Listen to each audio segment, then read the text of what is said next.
Buenos días, mi nombre es Clement Céspedes Mora, yo soy interno del bloque de pediatría de la Universidad de Centroamérica. El día de hoy voy a hablar sobre infecciones por micoplasma. Pues vamos a iniciar.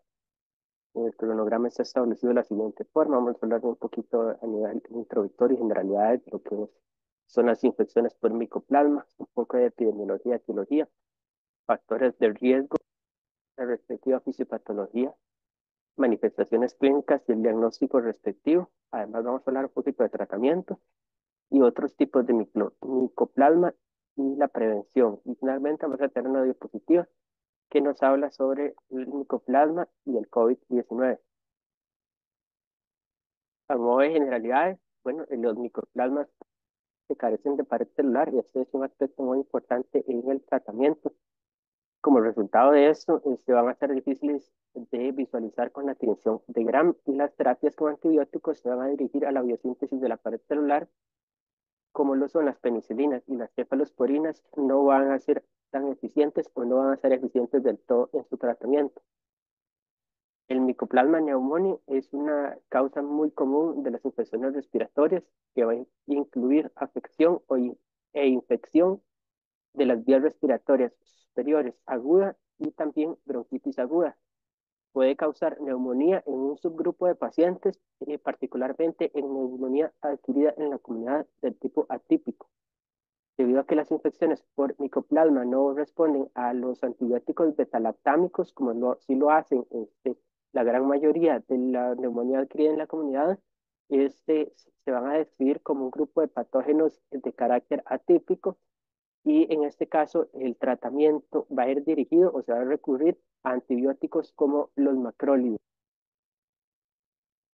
El micoplasma pneumoniae es un tipo de micoplasma que puede, nuevamente, que puede y va a afectar, pero no únicamente las vías respiratorias. eh, Dentro de su fisiopatología, que vamos a ver más adelante, va a dañar y puede atacar al revestimiento de las vías respiratorias, tráquea y pulmones.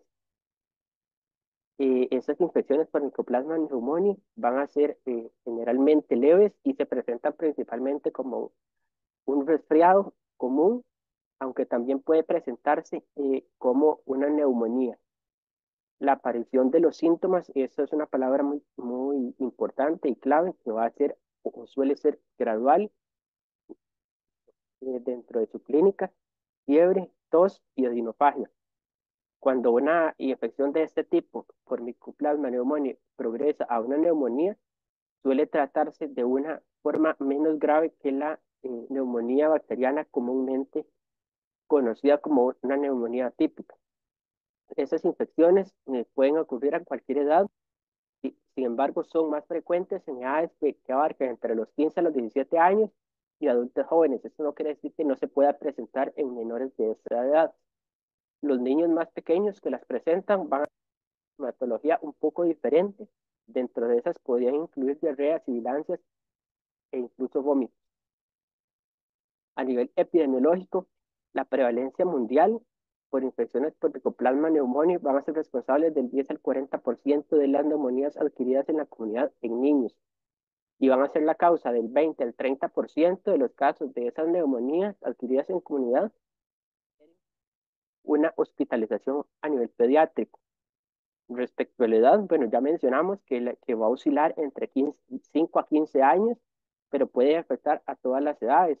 Y en menores de 5 años, como ya lo mencioné en la última línea de la diapositiva anterior, va a tener un cuadro más leve o con clínica a nivel de Costa Rica. Esto según un estudio del Hospital Nacional de Niños. El micoplasma pneumoniae está presente en un 10 al 25% de los niños hospitalizados con neumonía atípica. Eh, Se va a dar en mayor frecuencia en niños escolares de más de 5 años. Esto concuerda con la prevalencia que mencionamos antes. Y se han identificado brotes, se ha identificado en brotes escolares y en epidemias de infecciones respiratorias agudas. Ahora más adelante vamos a ver que es más posible que se presente cuando un grupo o cuando hay colectivos donde hay muchos niños por su facilidad para propagarse. A nivel de transmisión, se va a dar por contacto directo con secreciones respiratorias. El periodo de incubación va a tener en promedio de 1 a 4 semanas aproximadamente y con frecuencia se presenta en ambientes cerrados o confinados. Todos estos elementos que acabo de mencionar están estrecha y estrictamente relacionados. A nivel etiológico, el Mycoplasma pneumoniae es una bacteria típica que pertenece a la clase de Mollicutes. El más pequeño organismo es el más pequeño organismo de vida libre que va a medir entre 1 perdón, a 0,2 micras. Va a carecer de pared celular, como bien lo mencionamos en la primera diapositiva. Esto le va a dar una resistencia natural a antibióticos como los betalactámicos, en este caso penicilinas. Entonces no va a ser no va a ser efectivos en su tratamiento. En cuanto a características del microorganismo, y metiéndonos un poquito en fisiopatología, bueno, se va a adherir firmemente a las células del epitelio respiratorio, no invade el tejido de forma directa, pero sí va a causar un daño en, en el tejido y dando un eh, autoinmune en el tejido como tal. Tiene variabilidad genética, lo que va a complicar su inmunidad duradera. En cuanto a factores de riesgo, estos son muy importantes. Bueno, ya conocemos la edad que va a prevalecer principalmente, más no únicamente, pacientes de 5 a 15 años. En edades escolares va a aumentar su prevalencia por la exposición a entornos grupales. Los entornos cerrados como escuelas, guarderías, hogares de múltiples ocupantes, internados, facilitan la transmisión en general, lugares donde hay gran cantidad de personas y también el hecho o el que no se protejan a nivel respiratorio, que no tengan una adecuada higiene, va a favorecer la afectación. En cuanto a estaciones climáticas, se establece que a final de verano y otoño, sin embargo, puede presentarse en cualquier parte del año. La inmunosupresión, el compromiso del sistema inmunológico va a favorecer las infecciones más severas y dificulta la respiración. Bueno, esto, si bien lo sabemos, va a favorecer la aparición de cualquier tipo de infección y en este caso las infecciones por micoplasma no es la excepción. Que el paciente tenga enfermedades crónicas, tales como asma, enfermedad pulmonar crónica o cardiopatías congénitas de base, van a aumentar el riesgo de una infección más grave. El tabaquismo pasivo va a aumentar el riesgo de infección e infección y va a afectar la defensa mucociliar de las vías respiratorias, aparte de toda la patogenia que tiene el humo del tabaco en el cuerpo humano. El factor de un nivel socioeconómico bajo va a tener condiciones de hacinamiento y menor acceso a atención médica, va a aumentar la exposición y retrasan el tratamiento. Dado que las personas que tienen un nivel socioeconómico bajo tienden a estar más confinadas y van a disminuir las medidas de higiene que apliquen. Y también el acceso a los tratamientos, como bien se menciona. La gravedad en condiciones predisponentes, los pacientes que tengan factores predisponentes, evidentemente van a riesgo de manifestaciones graves o buenas complicaciones extrapulmonares que también pueden presentarse. A nivel fisiopatológico, en el caso del micoplasma pneumoniae, entonces va a iniciar con una entrada y colonización. Entonces ya sabemos que se va a presentar por secreciones respiratorias. Entonces al inhalarse esas gotitas respiratorias infectadas se van a adherir al epitelio ciliado respiratorio a través de la adesina P1 y los complejos de adesinas. Esto favorecen la adhesión propiamente al epitelio o el tracto respiratorio. Una vez adheridas a este epitelio, van a generar daño de una forma prolongada. Entonces van a inhibir el movimiento ciliar y la depuración mucociliar. En este caso, estas dos últimas van a ser mecanismos de defensa que tiene el organismo para atacar o para reaccionar ante esas afecciones que se presentan. Entonces, al haber un daño en el epitelio respiratorio, va a provocar la disfunción del mismo y va a haber una citotoxicidad directa por la liberación de peróxido de hidrógeno de estos agentes que se instalan en el epitelio y van a haber especies reactivas del oxígeno. Una vez que se da todo este proceso, vamos a encontrar o se va a evidenciar una inflamación local donde el daño es en parte o principalmente autoinmune, ya sea por mimetismo molecular, por anticuerpos contra P1 que pueden atacar, perdón, los mismos tejidos del paciente, además de la formación in situ de inmunocomplejos. Podemos encontrar manifestaciones extrapulmonares, que lo vamos a ver más adelante, inmunomediadas, por ejemplo, a nivel de piel, como eritema multiforme, a nivel del sistema central, como encefalitis, ataxia, hematológicas, y a nivel articular, tanto en articulaciones como musculoesqueléticas. En cuanto a resolución o complicaciones, ya lo mencionamos, pero en pacientes inmunocompetentes, la resolución espontánea o con tratamiento es exitosa. Sin embargo, en casos graves, donde hay una neumonía atípica severa, eh, donde hay síndromes de dificultad respiratoria, es más posible que se presenten o que se agudicen. Y también es más probable que haya una complicación cuando tenemos un paciente inmunocomprometido. Un dato extra es que la persistencia del microorganismo, este puede permanecer en el tracto respiratorio semanas después de la infección aguda, manteniendo una inflamación crónica de bajo grado en algunos casos. Ahora, nos pasamos a las manifestaciones clínicas. Entonces, la presentación clínica más frecuente es una infección respiratoria, que mencionamos que era la principal característica de asociación o evidencia que podíamos tener, que va a incluir infección de vías respiratorias altas, traqueobronquitis y la neumonía. Las manifestaciones extrapulmonares se van a presentar en aproximadamente uno de cada 4 pacientes, o sea, el 25% de los casos. En cuanto a esas manifestaciones clínicas, podemos encontrar los a nivel de clínica, lo más habitual que podemos encontrar, más no lo único, es que el paciente se presente con fiebre, que tenga tos seca persistente, astenia, disnea, cefalea y odinofagia.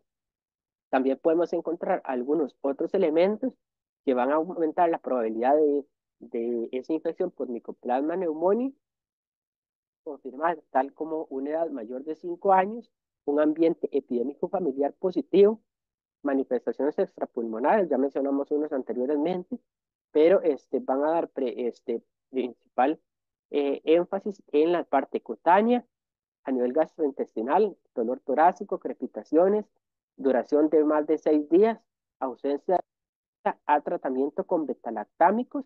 Ya mencionamos un poco de ese tratamiento que no suele ser tan efectivo. También podemos encontrar otros elementos que disminuyen la posibilidad de una infección por Mycoplasma pneumoniae, pero no necesariamente lo excluyen, que serán que el paciente tenga menos sibilancias y rinorrea. A nivel radiológico, podemos encontrar consolidaciones en un 59%, infiltrado unilobar o multilobar, unilaterales o bilaterales, además la presencia de derrames pleurales. Y a nivel de laboratorio, podemos encontrar que en un hemograma una elevación relativamente leve de leucocitos y neutrófilos, reactantes de la fase aguda, con una elevación moderada tanto en la PCR como en la procalcitonina. Y en esos elementos que aumentan la probabilidad, podemos encontrar elevación no marcada de leucocitos, neutrófilos, PCR y procalcitonina, además de datos de hemólisis de carácter leve. En cuanto a las manifestaciones clínicas extrapulmonares, se van a deber a una reacción inmunológica anómala, ya lo mencionamos un poco en la fisiopatología. El sistema inmune va a atacar a sus propios tejidos por error, por mimetismo molecular o por el depósito de esos complejos inmunes in situ, además de lesiones vasculares donde hay daño a pequeños vasos producto del proceso inflamatorio que se presenta y también acción directa del microorganismo sobre los otros órganos, pero estos suelen darse en menor frecuencia. Entonces, podemos mencionar que a nivel cutáneo, podemos encontrar que es la manifestación más típica, podemos encontrar exantema maculopapular y urticaria, que son los más evidentes, los más frecuentes de observar. Sin embargo, podemos encontrar lesiones del espectro del eritema multiforme o erupciones mucocutáneas reactivas que se asocian con infección, que es un cuadro mucocutáneo inflamatorio agudo encadena por esa infección o inflamación a nivel respiratorio previo que se tenía. Y podemos encontrar compromiso a nivel de las mucosas y en la piel. A nivel neurológico, tienden a haber manifestaciones más graves, pero se presentan en el 0,1% de los infectados y en el 6% de los pacientes que están hospitalizados. En este caso, podemos encontrar eh, elementos como meningoencefalitis, encefalomielitis aguda, diseminada, mielitis transversa, ataque cerebral, síndrome de Guillain-Barré, infarto cerebral, neuropatía periférica y parálisis craneal. Y además también a nivel de líquido cefalorraquídeo podemos encontrar dosis linfocitaria, una proteinorraquia y una glucosa de carácter normal. A nivel hematológico, encontramos una hemólisis leve, salvo que el paciente pase alguna enfermedad hematológica y en este caso va a evolucionar a una condición grave. A nivel gastrointestinal podemos encontrar dolor abdominal, vómitos, diarrea y alteración de las enzimas hepáticas. Y como otras, podemos encontrar afecciones cardíacas como miocarditis, musculoesqueléticas como artralgias y artritis, y a nivel renal podemos encontrar una glomerulonefritis. A nivel del diagnóstico, es importante, darle énfasis a estos tres elementos, pero el diagnóstico va a ser clínico. Entonces, tenemos que hacer una anamnesis adecuada, un examen físico importante y lo podemos complementar con estudios de imagen y de laboratorio. Entonces, en lo que respecta a la anamnesis, podemos hablar que el inicio va a ser subagudo, los síntomas van a progresar lentamente en días, nuevamente, una palabra clave, progresan lentamente y a diferencia de un inicio abrupto donde sí sucede en bacterias de carácter típico. Recordemos que esta no es típica. Síntomas respiratorios principales, pues vamos a encontrar una tos seca persistente eh, que, que puede durar de 2 a 3 semanas aproximadamente, fiebre que a veces puede estar ausente, además de odinofagia, disfonía y congestión nasal. En la edad, lo más frecuente va a ser en niños escolares y adolescentes. Ya hablamos de la parte de conglomerados y el factor de riesgo que implica la parte escolar y o guarderías también. Y además de pulmonares que van a presentar, podemos encontrar la presencia de un rash cutáneo, anemia hemolítica de carácter leve principalmente y síntomas neurológicos y cardíacos. A nivel del diagnóstico, en lo que respecta a hallazgos en el examen físico, podemos encontrar ausencia de consolidaciones típicas, estigmatidez a la percusión, estertores en los ruidos suaves y dispersos a nivel pulmonar, que esto se traduce en una inflamación más difusa a nivel de todo el parénquima pulmonar. Síntomas adicionales, podemos encontrar rinorrea, faringitis leve y conjuntivitis. Buen estado general, principalmente, esto va a estar relacionado con la extensión de las lesiones pulmonares visibles en la radiografía. Y a nivel pulmonar, exantema, dolor articular o a nivel muscular, aftas a nivel oral, fatiga, palidez o alteración inclusive del estado de conciencia. A nivel de imágenes, y en cuanto a la radiografía de tórax, podemos encontrar infiltrados intersticiales bilaterales difusos o hallazgos más extensos que la gravedad clínica aparente que tiene el paciente. Entonces, podemos encontrar también un engrosamiento a nivel peribronquial en la radiografía y los infiltrados a nivel bilateral. En cuanto a las pruebas específicas, la PCR de Mycoplasma pneumoniae en secreciones respiratorias va a ser la prueba más sensible y rápida. Sin embargo, cuando tenemos ausencia de la misma, podemos emplear la serología del IgM, el IgG, especialmente los anticuerpos IgM se van a producir en etapas tempranas de la infección y van a ser un marcador útil para el diagnóstico precoz de esta infección. Y los anticuerpos IgG van, en caso de estar positivos, van a indicar una infección que ya tiene un carácter avanzado o tiene una característica de que el paciente ya tuvo esa infección anteriormente. Otros estudios podemos encontrar el hemograma, donde podemos encontrar una leucocitosis leve, una PCR o volumen de eritrosedimentación con elevaciones de carácter moderado.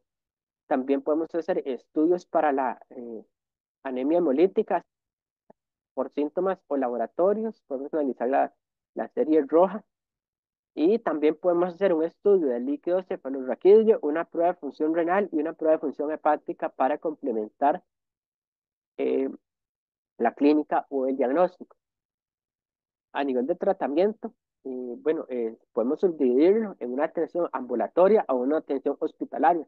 A nivel de la atención ambulatoria, vamos a tener un tratamiento antibiótico indicado para pacientes con sospecha clínica importante, elevado, positiva por infección por Mycoplasma pneumoniae, donde se asocian factores de riesgo para el desarrollo de formas graves.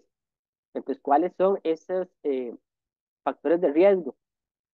Va a ser por Mycoplasma pneumoniae, va a ser la asplenia anatómica o funcional, anemia de células falciformes, el síndrome de Down y estados de inmunosupresión en el paciente.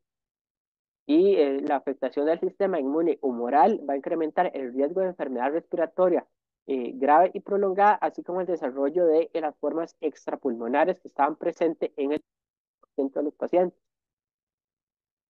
Y una atención hospitalaria entonces, el ámbito hospitalario va a estar justificado en el tratamiento antibiótico, donde ya tenemos confirmación por Mycoplasma pneumoniae en pacientes que tengan factores de riesgo establecidos o claramente definidos, o aquellos son respiratorias o formas extrapulmonares de carácter moderada o grave y que pueden cursar con neumonías con hipoxemia, que van a ocupar, además del tratamiento antibiótico, que requieren un soporte ventilatorio, que pueden presentar encefalitis o afectaciones mucocutáneas graves. Del tratamiento meramente farmacológico se va a dar con antibiótico terapia. Entonces podemos diferenciarlos o definirlos en dos, que va a ser el antibiótico de primera elección, que va a ser la acitromicina. En el caso de que se requiera utilizar la acitromicina, va a ser con dosis de 10 miligramos por kilogramo, con una dosis máxima de 500 miligramos durante 3 días por vía oral. Entonces, la larga vida de antibiótico va a llegar a un muy prolongado periodo de persistencia del antibiótico en el organismo que podría favorecer el desarrollo de una resistencia. Entonces, en el caso de la claritromicina, la dosis va a ser de 15 miligramos kilogramos por día en dos dosis durante 5 a 7 días por vía oral. Si vemos que la evolución del paciente es favorable, entre 48 y 72 horas, podríamos dejar en 5 días esta va a ser la opción de primera elección recomendada, como la alternativa más ventajosa para el paciente y desde el punto de vista de la política antibiótica, dado que va a reducir considerablemente, la exposición del huésped al antibiótico por su corta vida media.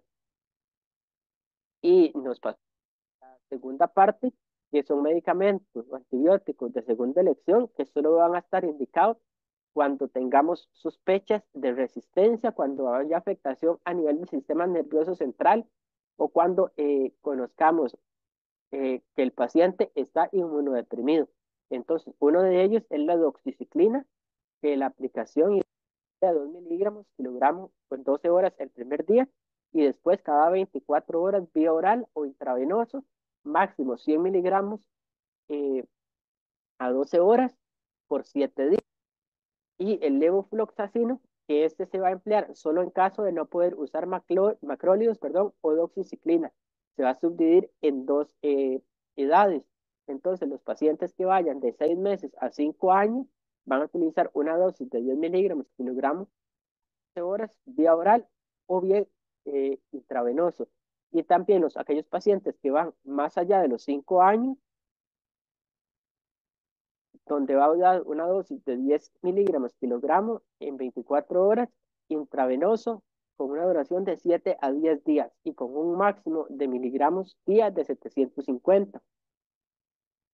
Entonces, algunas recomendaciones es que la acitromicina, la claritromicina y el levofloxacino van a contar con una presentación en vía intravenosa, pero van o se recomiendan usar cuando hay casos graves o con intolerancia a la paciente, perdón, con intolerancia oral del paciente. De datos confiables de concentración y eficacia de los macrólidos a nivel del sistema nervioso central, la doxiciclina va a ser el fármaco de elección y el levofloxacino va a ser la alternativa en caso de sospecha de resistencia a macrólidos. En caso de pacientes inmunosuprimidos que requieran cobertura empírica de amplio espectro para otros patógenos, como lo es la pseudomonas aeruginosa, hasta que tengamos un diagnóstico definitivo en el paciente.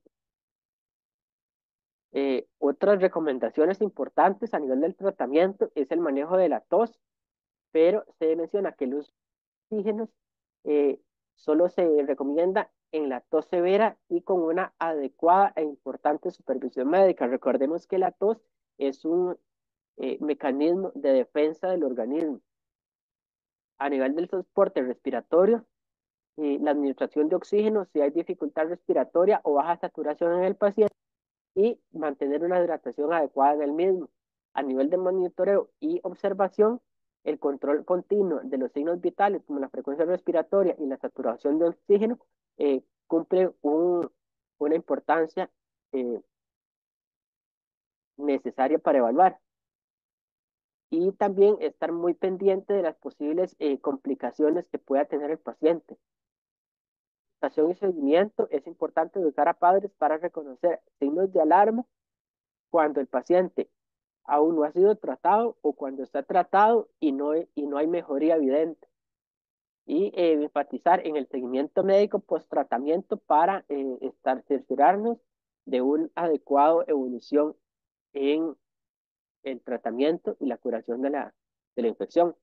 Además del uso de antipiréticos, recordemos que podría presentarse fiebre y además del uso de los probióticos, que ya conocemos la importancia de los mismos cuando estamos empleando antibióticos en un paciente. Fuera de este concepto y contexto que hemos venido hablando, que el Mycoplasma pneumoniae, que es el que le dimos más énfasis, hay otros tipos. Entre esos otros tipos podemos hablar del Mycoplasma hominis, que se va a asociar con infecciones neonatales graves como meningitis y sepsis. Sin embargo, también lo podemos encontrar como un factor causante de infecciones en el tracto urinario en niños pequeños.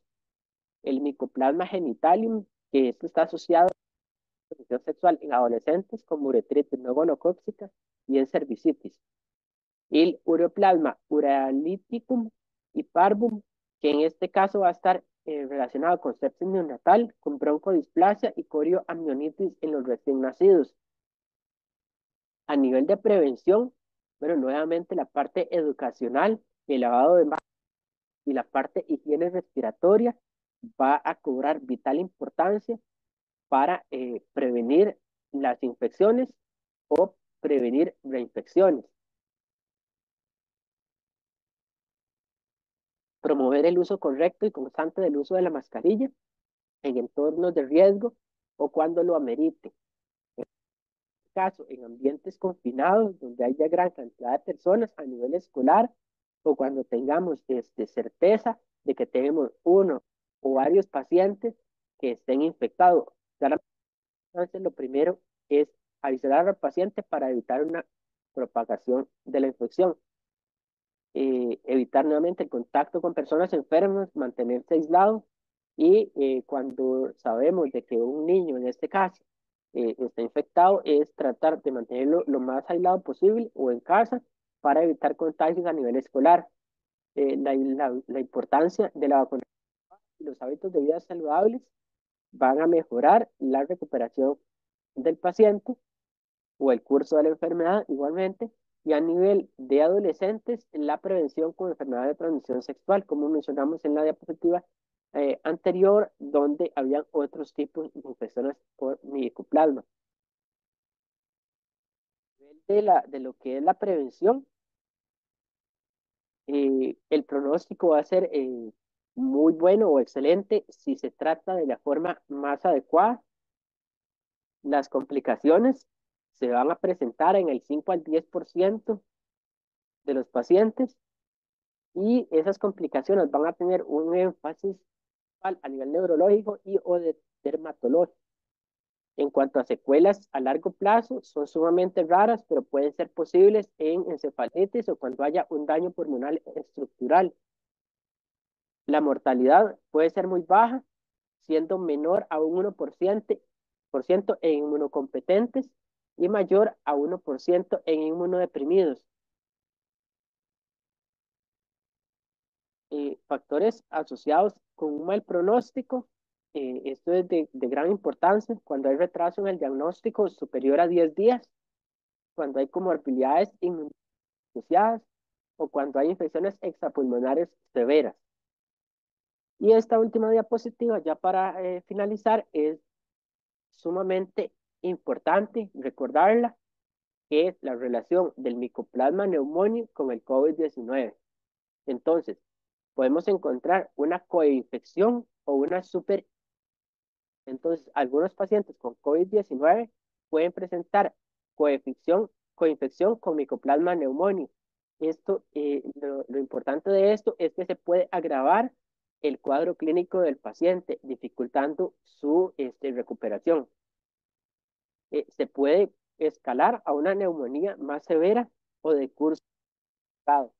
Estudios en este caso, en estos dos agentes, reportan coinfecciones de entre un 7 a un 20% en pacientes pediátricos con SARS-CoV-2. A nivel de diagnóstico diferencial, ambos agentes pueden causar con síntomas respiratorios, tos seca, fiebre, opacidades pulmonares a nivel de radiografía. Y en fases leves, el Mycoplasma pneumoniae puede simular un cuadro de COVID-19 en niños. Entonces, una de las importancias es que pueden coexistir o pueden tener complicaciones inmunológicas compartidas, donde se ha propuesto la disfunción inmunológica causada por el COVID-19 que puede favorecer la reactivación, la aparición o la mayor susceptibilidad a procesos infecciosos por Mycoplasma pneumoniae. Además de las implicaciones terapéuticas, la sospecha de coinfección puede el uso de macrólidos como la citromicina, aunque el COVID-19, recordemos que es un virus, no vamos a encontrar un beneficio de aplicar antibióticos. Y una relación o un detalle importante durante la pandemia, el uso empírico de antibióticos fue muy común por el miedo o la suposición o la sospecha de coinfecciones en el paciente. Esta sería mi bibliografía y eso sería todo.